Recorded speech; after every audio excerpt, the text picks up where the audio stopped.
Sitting Bull requested this council. We await his words.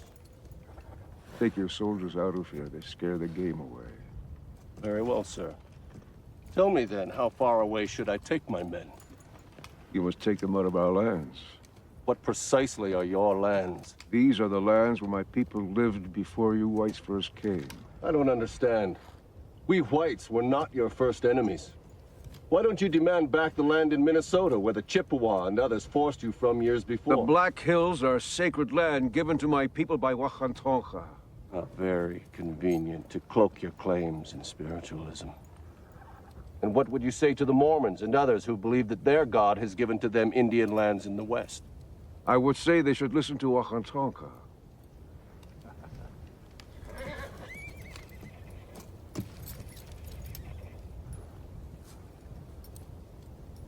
No matter what your legends say, you didn't sprout from the plains like the spring grasses, and you didn't coalesce out of the ether.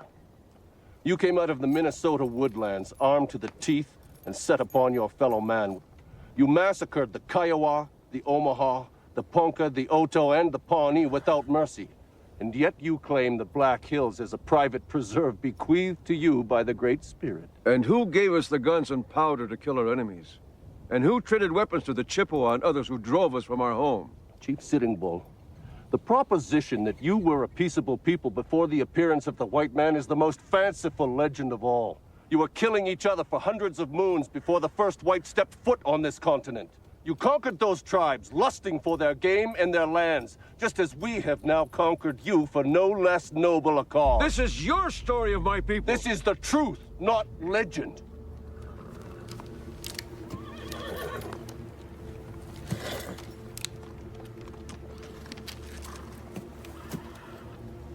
Crazy Horse has surrendered with his entire band. And by his surrender, he says to you and your people that you are defeated. And by ceding the Black Hills to us, so say Red Cloud and the other chiefs, who demand that you end this war and take your place on the reservation. Red Cloud is no longer a chief.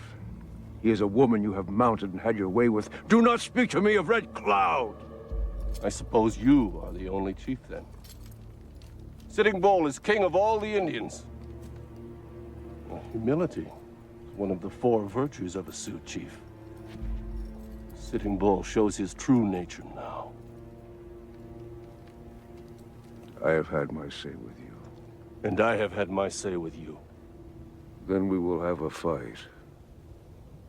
So be it.